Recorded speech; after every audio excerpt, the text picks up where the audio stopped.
하나님의 말씀 봅니다. 하나님의 말씀은 누가복음 제2장 41절에서 52절까지 있는 말씀을 교독하겠습니다. 41절에서 마지막 절 52절까지 교독합니다. 그의 부모가 해마다 유월절이 되면 예루살렘으로 가더니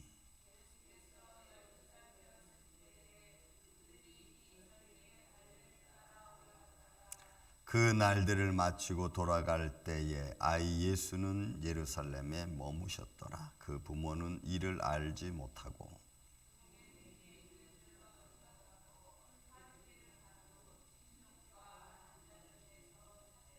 만나지 못함에 찾으면서 예루살렘에 돌아갔더니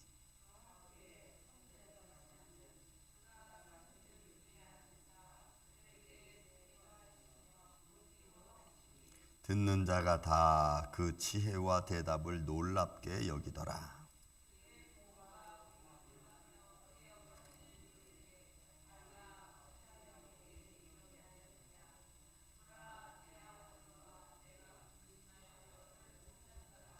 예수께서 이르시되 어찌하여 나를 찾으셨나이까? 내가 내 아버지 집에 있어야 될 줄을 알지 못하셨나이까 하시니 예수께서 함께 내려가사 나사렛에 이르러 순종하여 받드시더라. 그 어머니는 이 모든 말을 마음에 두니라.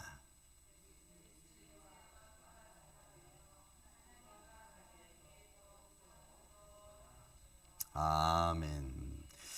자, 예수님의 어린 시절을 유일하게 기록하고 있는 누가복음 2장입니다. 자, 뭐 알다시피 예수님께서 이제 유월절을 맞이해서 뭐 해마다 올라가셨겠죠. 유월절을 해마다 예루살렘 성에서 지킬 때마다 어린 아이를 데리고 예수님은 어린 예수를 데리고 성전에 가셨고 또 성전에서 유월절 지내는 제사를 다 보고 그리고는 집으로 내려오는 이런 일을 아마 계속 하셨을 것입니다.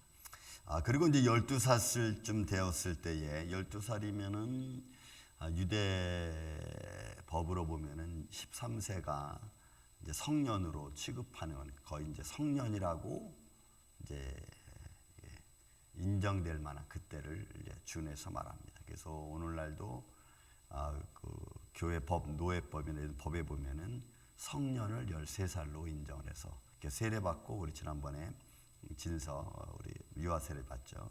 세례 받고 성년이 되면은 그 뒤로부터는 자기 의사를 자기가 표현할 수 있는 나이가 됐다라고 하는 그 연령이 이제 13세로 보는 거죠. 그래서 그때는 이제 문답을 통해서 세례교회는 확답되는 그런 모습으로 보고 있냐면 다 이런 데서 기준을 두고 있는 겁니다. 그래서 예수님이 12살 때쯤에 해마다 올라가던 예루살렘 성전, 특별히 그날은 올라가서 모든 절기를 마치고, 그러니까 모든 절기를 마친 거죠. 그래서 예수 갔더니 예수께서 12살 되었을 때 그들이 이 관례를 따라 올라갔다가 그 날들을 마치고 돌아갈 때 아이 예수는 예루살렘에 머무셨더라. 그 부모는 이를 알지 못하고 동행 중에 있는 줄로 생각하고 하루 길을 간 후에 친족과 아는 자 중에서 예수가 없는 것을 발견합니다. 자, 이거 부모님들이 잘못했습니까? 예수가 잘못했습니까? 어린 예수가 잘못했습니까? 예? 오늘날로 말하면 뭐라고 그러겠죠? 찾으면은 야! 그 소리부터 치고 그 다음에 뭐라 그래요? 너 여기 머물다가 엄마한테 얘기를 했어야지. 이렇게 나가죠. 이제 부모들이 그죠? 했어야지. 어떻게 말도 안 하고 이렇게 벌릴 수가 있어? 이렇게 이제 말을 하겠죠. 그래서 그 말을 했는지 안 했는지는 뭐 성경에 기록되어 있지 않으니까 얼마나 염려했겠어요. 사흘을 찾았다 그래서 사흘을 하룻길을 가서 그죠? 그러니까 걸어서 하룻길을 갔으니 이거 뭐 보통 염려가 된 게 아니죠. 찾는 데는 3일이 걸렸어요. 그리고 예루살렘까지 다시 왔습니다. 여기 갔을까 저기 갔을까 염려와 근심과 걱정. 혹시 잘못되지는 않았을까? 근데 그 사흘 후에 예루살렘에 돌아 사흘 후에 성전에서 만난즉 보니까 어린 예수 그 제사장 들고 앉아서 또 서기관 들고 앉아서 본문에 있는 말씀이니까 그가 선생들 중에 앉아서 이랬으니까 아마 서기관들이나 바리새인들 뭐 이렇게 되겠죠. 제사장 앉아서 듣기도 하시며 묻기도 하신다. 대화를 하고 있었습니다. 어린아이가 어른들과 대화한다는, 더구나 여기서 대화는 뭐 율법에 대한 대화겠죠. 율법에 대한 어떤 의에 대한 대화일 겁니다. 그리고 그 묻기도 하고 듣기도 하는 중에 듣는 자가 다 그 지혜와 대답을 놀랍게 여기더라 그랬습니다. 그러니까 어린 예수, 아직 하나님의 사역을 감당하기 전에 주님은 어린의 몸을 입고 계셨지만 하나님의 나라에 대해서, 의에 대해서, 율법에 관해서 제사장들하고 토론할 만한 지혜가 있었죠. 여러분, 우리가 말씀 볼 때마다 계속해서 봤던 말씀이 있습니다. 여러분 1장 80절에도 보면 예수님께 대하여 하신 말씀이 아이가 자라며 심령이 강하여지며 이스라엘에서 나타날 때까지 빈들의 세례 요한 이런 모습이죠. 세례 요한의 이런 모습. 그다음에 52절에도 보면 예수님에 대한 모습이 나옵니다. 여러분 52절에 보면은 누가복음 여러분 52절 2장 52절 예수는 지혜와 키가 자라가며 마지막 절에 자라가며 하나님과 사람에게 더욱 사랑스러워 가시더라 라고 했죠. 세례 요한도 아이가 자라가면서 성령이 충만하고 지혜가 돼갔죠. 그러니까 어린 예수도 점점 자라가시면서 그 지혜가 조금 더해가고 그 다음에 하나님과 사람에게 더욱 사랑스러워지다. 그러니까 자라면서 지혜가 돼가고, 그리고 그 지혜는 어른들과 대화를 해도 부족함이 없을 정도로, 그러니까 어른들이 깜짝 놀라. 듣는 자가 다 그 지혜와 대답을 놀랍게 여기더라. 그러니까 여러분 우리가 그 하나님의 지혜를 받는 자는 여러분 총명하죠. 그 사리 분별을 할 수 있고. 근데 여러분 우리가 인생을 살아오면서, 많은 인생을 살아오면서 어른이지만 몸은 어른인데 생각은 어린아이와 같은 생각하는 사람이 너무나 많죠. 자기 위주로만 생각하고 나만 편하면 내가 이렇게 생각하는데 뭐 이런 거죠. 전혀 배려하지 않고. 저는 어떤 그 글에 보니까 그렇습니다. 나이 들어도 멋있는 사람. 그런 사람은 뭐 여러 가지 이야기를 쭉 썼는데 그 내용이 전반적으로 딱 제가 읽고 나니까 두 가지를 딱 요약할 수가 있어요. 그러니까 하나는 자기 자신에 대한 좀 책임질 수 있는, 자기 관리가 잘 돼 있는 사람. 그러니까 여러분 우리가 인생을 살아가면서 좀 다른 사람들에게 보여지는 나에 대하여 좀 이렇게 잘 관리할 필요가 있습니다. 단정된 모습을 가질 필요가 있습니다. 그러니까 자기 관리가 잘 된 사람, 그리고 또 자기 관리할 뿐만 아니라 다른 사람을 배려할 수 있는 사람.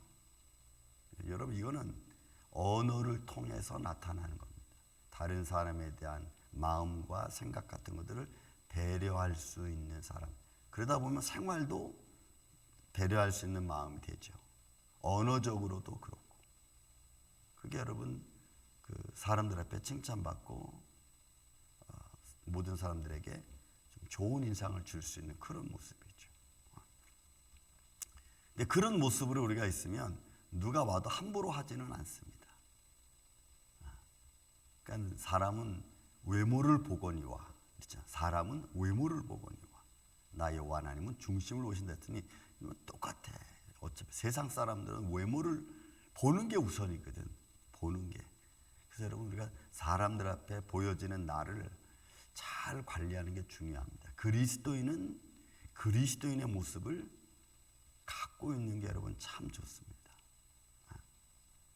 그래서 하나님의 일에 열심 있는 사람, 하나님의 일에 최선을 다하고 그 중심이 주님께 있는 사람들은 여러분 그건 이제 주님이 아시죠. 의로운 자라고 표현해요. 성경에서는 의로운 자, 주의 일을 열심히 하는 자를 일단 의로운 자라고 표현하고 있습니다.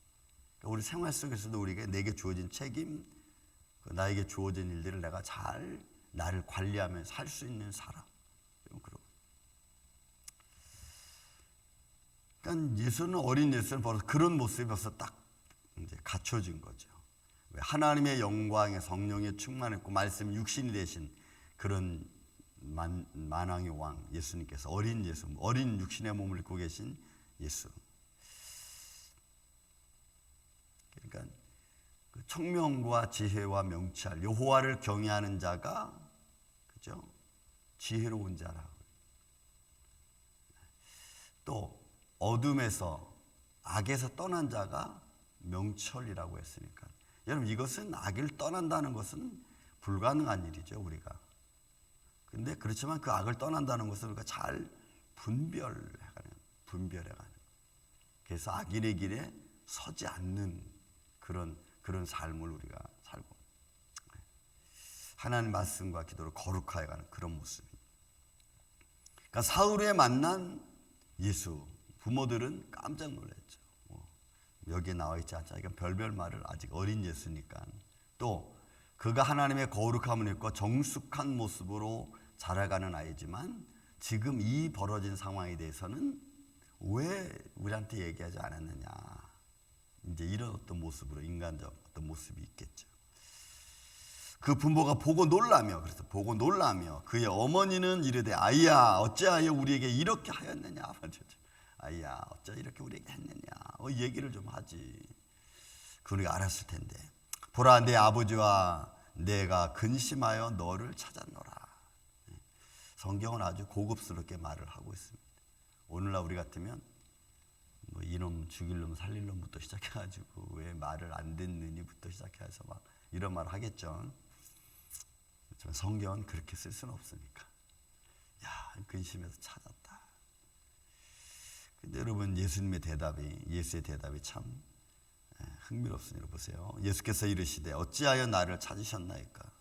오호, 엄마가 근심하고 아빠가 근심하고 널 사흘길을 찾아왔는 부모에게 아유 어머니 이제 수고하셨습니다. 제가 있는 거 모르셨어요. 아이고 죄송합니다. 미리 말씀을 드렸어야 되는데 뭐 이렇게 나왔겠죠. 성경은 어찌하여 나를 찾으셨습니까? 내가 내 아버지 집에 있어야 될 줄 알지 못하셨나이까. 좀 더 진리적이고 그리고 가브리엘 천사가 하나님의 영광을 통해서 내가 날 자를 하나님의 영광, 하나님의 자녀, 그의 높으신 자의 아들이라라고 하는 마음에 마리아가 새겼지만 그러나 시간이 지나면서 높은 자의 아들 된 예수를 순간적으로 이런 이제 잊어버릴 수도 있죠. 그가 어디에 있어야 되는지, 그가 무엇을 해야 되는지는 아직 마리아와 요셉은 몰랐을 거예요. 그래서 이 말을 이해하지 못하는 거죠. 내가 내 아버지 집이 하나님의 전이 아버지 집인데 그게 아버지 집인지를 여러분 마리아와 요셉 모르는 겁니다. 여러분 성전이 하나님의 집입니다. 믿습니까 여러분? 근데 하나님의 영광이 머무는 것이니까 성전은 여러분 하나님의 거룩함이 임하는 곳이니까 그것을 하나님의 전이라고 우리가 말하잖아요. 그러니까 우리 마음이 성전이라고 할 때는 성령이 우리 안에서 거하시는 그런 이유 때문인 줄로 믿습니다. 그러니까 예수님이 그렇게 말씀하는 거예요.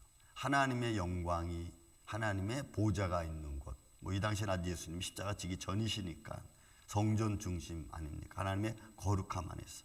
그래서 내가 내 아버지 집에 있어야 될 줄 알지 못하셨나이까. 아직은 이해하지 못하는. 그래서 그 부모가 그 하신 말씀을 깨닫지 못하더라. 그러니까 여러분 진리의 말씀을 우리가 마음을 새겨 그걸 깨닫고 그래서 간다는 것은 정말로 아름다운 겁니다. 그래서 우리가 평강, 기쁨, 하나님의 뜻 이런 말들을 우리가 잘 마음에 새기고 그 마음에 새긴 말씀을 우리가 깨달으면 아 이게 하나님의 뜻이구나. 그러니까 여러분 우리가 하나님의 뜻을 뭐 크게 볼 게 아니고 하나님의 영광을 드러낼 수 있는 삶, 생활, 언어, 행동은 하나님 앞에 영광된 줄로 믿습니다. 하나님의 일이죠. 요한복음 5장 6장에는 예수님께서 뭐라냐면 여러분 아버지를 믿는 것이 아버지께서 보낸 자 예수 그리스도를 믿는 것이 하나님의 일이라고 했어요. 여러분 하나님의 일은 되게 쉬운 거예요. 어쩌면 왜? 예수님을 믿는 게 하나님의 일이니까. 시작은 거기서부터 스타트가 되는 겁니다. 그리고 이제 예수께서 어린 예수께서 부모들과 함께 나사렛이라는 곳에 내려가서 순종하여 받드시더라 하니까 그의 삶이 어려서부터 목수인 아버지, 그죠? 요새 목수인 아버지의 일을 따라서 목수 일을 아마 많이 도왔을 거예요. 제가 성지순례 갔을 때 나자렛이라고 하는 나사렛이라는 동네에서부터 그 찌포리가 그쪽에 있습니다. 그 동네 좀 가까워요. 뭐 걸어서 가면은 뭐 한 3-40분. 근데 거기에 예수님 당시에 그 지역에 도로를 까는 큰 일이 있었다고 합니다. 돌이 그 로마 시대죠. 굉장히 넓은 거기서 이제 그 저를 인도했던 그 목사님분이 혹시 예수님이 그 당시에 나이가 있었으니까 젊으셨으니까 여기 와서 일하실 수도 있었을 것이다라고 하는 이런 말을 하는 걸 제가 들었습니다. 왜냐하면 그 당시에 젊은이들은 나가서 부역을 했으니까. 그리고 예수님이 여러분 잘 살지 않았습니다. 목수 아버지 밑에서 그냥 근근히 살아갔던 분이었기 때문에 그렇게 막 잘 산 그런 형편이 아니었거든요. 그래서 아마 부역도 나가지 않았겠느냐, 젊어서 부모님들을 섬기기 위해서 또 이웃을 도와주기 위해서 나가서 일도 하지 않으셨겠느냐, 이렇게 보는 거죠. 그렇게 본다면 그 동네에서 찌포라는 큰 그 도로를 건설하는 성을 건설하는 데 있어서 혹시 여기 와서도 일하실 수 있었을 것이다라는 그런 뭐 가능성 있는 말이죠. 어쨌든 순종하며 부모님을 받드시는 그런 삶의 모습. 그래서 그 어머니는 이 모든 이 말을 마음에 두셨습니다. 어떻게 될까?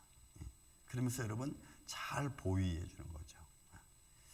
그러니까 여러분 우리가 가정을 믿음으로 이끌어간다는 것은 굉장히 중요합니다. 먼저 믿음된 부모님들이 가정을 믿음으로 이끌어가는 것, 기도하는 것. 그래서 여러분 기도하는 것 가르쳐주고, 가르쳐준다기보다도 부모가 기도하면 자녀들은 그걸 보고 아는 거죠. 예배 드리는 게 중요하다는 것을 알게 해주고, 예배가 먼저라는 것을 가르쳐주고, 세상 일에서 예배가 먼저라는 것을 가르쳐주는 방법은 여러분들이 세상에 급한 일이 생겨도 예배를 먼저 드리고 그 다음 일을 할 수 있는 마음을, 생각을, 행동을 보이면 되는 거예요. 급하다고 해서 막 예배 가려고 준비했다고 해서 급한 일이 생기니까 그럼 예배를 좀 나중에 가고 다음 주에 가고 오늘 그 일부터 해결하자. 여러분 이런 말보다는 이미 벌어진 일에 대해서는 우리가 하나님께 맡기고 예배를 드리는 게 여러분 중요해요. 그런 거 하나하나가 다 가정에서 예배의 중요성을 가르쳐주는 것. 그런 믿음의 삶으로 이번 주도 내일 이런 예배도 다 함께 참여하고 전도하고 그런 믿음으로 승리하시기를 예수님의 이름으로 축원을 드립니다. 사랑과 은혜가 많으신 아버지 하나님 감사합니다. 우리가 한 날 한 날 살아가면서 예수님을 향한 믿음을 우선적으로 두고 살아갈 수 있도록 주님 도와주시옵소서. 어린 예수 육신의 몸을 입고 오신 주님께서 어렸을 적부터 하나님의 말씀을 서로 나누며 또한 그 말씀을 서로 교제하며 또 그 말씀 안에서 또한 믿음으로 생활했던 것을 성경은 기록하고 있습니다.